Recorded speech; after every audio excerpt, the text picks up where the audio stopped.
Then I dug further into your Instagram, and I realized, oh shit, he talks about organ meat and why organ meat is so important. And that's how I stumbled upon Firestarter and the supplements you came up with. And I always joke about that, on my Instagram. Oh, here I go eating the dead animals in a pill again. And immediately, like literally within hours of starting to take those, yours and the Ancestral Blend, those two, within hours I was like, oh shit, I'm normal again. It was actually I've never actually had a pill that wasn't like, besides like MDMA in college, that actually affected me that quickly, So thank you for that. Can you tell us why the organ meat is so important in the carnivore diet? Yeah, I think in any diet it's important. Even outside of the context of a carnivore diet, I think organs are important, and that's why I built Heart and Soil, which is the company that makes these desiccated freeze-dried organ supplements that you're talking about. And so I just got back from Africa. This is a trip I've wanted to do forever, because as I went down this rabbit hole, I got interested in anthropology, something that should be taught in medical school, but is not. And I kept reading about this group of hunter-gatherers called the Hadza, who are in Tanzania by Lake Eyasi. And I kept kind of quoting them and talking about them and quoting studies by Frank Marlowe, who's one of the people that spent the most time with him. He wrote a book on them and multiple papers. And I thought, man, there's this group of hunter-gatherers remaining on the planet, and they're a gem. They're just they're a treasure, because they're a time machine in a way. And I want to go spend time with them to see if the way that I imagine they're living is actually the way they're living.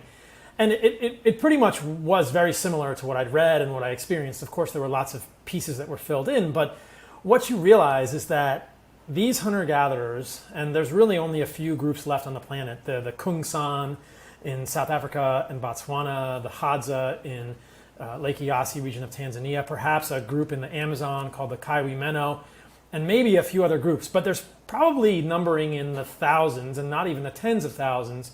There are probably a few thousand, maybe only 1,000 actual humans living on this planet amongst 7 billion people who actually still hunt and gather, who are kind of this lens, this time microscope, this DeLorean from Back to the Future that tells us this is probably the best representation of what we have of the way that humans have lived as Homo sapiens for 400,000 years, as Homo habilis and Homo erectus for 2 to 3 million years before that.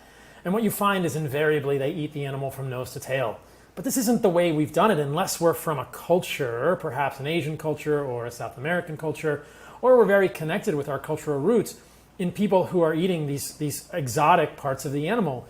You and I go to the grocery store, whether it's Whole Foods in Austin, Texas, or Erewhon in Los Angeles, or wherever, and you mostly see steaks, which is great because it means that the vegans haven't won and they haven't gotten rid of all the steaks in the world, and it's not just plant-based garbage meat. But you very rarely see heart or liver, and I've never seen within the United States, I've never seen kidney, I've never seen spleen, I've never seen pancreas. You just don't see these things in grocery stores, and yet these are on the menu for every hunter-gatherer tribe in the world. And that's exactly what I saw with the Hadza. I got to hunt and live with them for many days, and we hunted and killed a baboon on the second day that I was with them, which is a whole separate conversation, and people may not be super comfortable with that.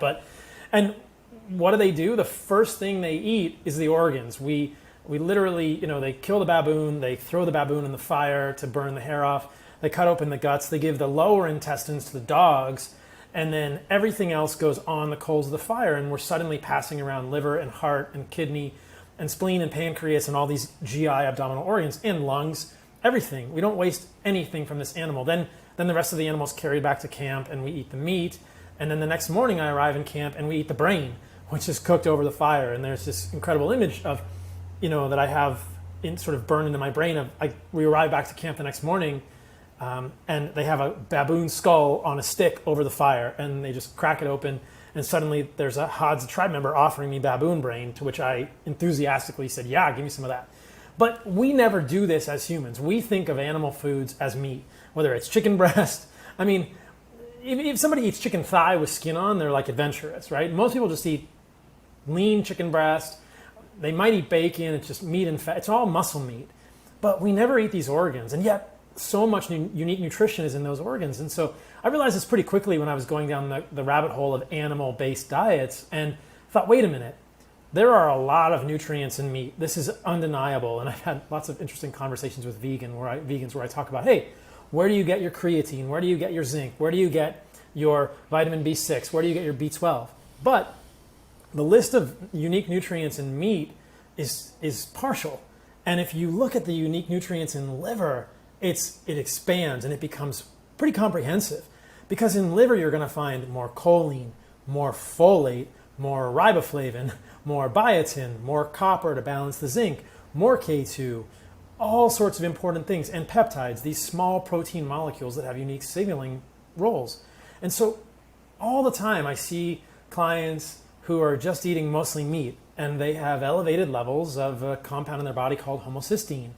And this is primarily because they're folate and riboflavin deficient, because if we want those B vitamins, which are vitamin B2 and vitamin B7, I believe, respectively, or maybe I reverse those, but you must eat animal organs. They're really not present in plants, and they're really not present in good amounts in muscle meat. And so it just makes sense. It's like it completes the nutritional picture. And then you start going deeper into this rabbit hole and you think, well, what is unique about heart? Well, heart has a good amount of riboflavin, not as much as liver, but heart has a lot of coenzyme Q10, almost 3 to 4 times what is found in muscle meat. Coenzyme Q10 is this B vitamin, quote, analog that is involved in electron transport in the membrane of our mitochondria. And it's much more bioavailable in animal foods, and it's in the heart. And then you think, okay, well, what about spleen? What does spleen have? Well, spleen has the most heme iron, which is the bioavailable form of iron that makes red blood cells in our body of anything. And it has unique peptides like splenin, tuftsin, and splenopentin. And it's just a deeper and deeper rabbit hole of fascination of thinking, oh, wait, traditionally we've been told, eat your vegetables because there's an array of nutrients in them. But really we should be told, eat your organs because every single organ has unique nutrients. I mean,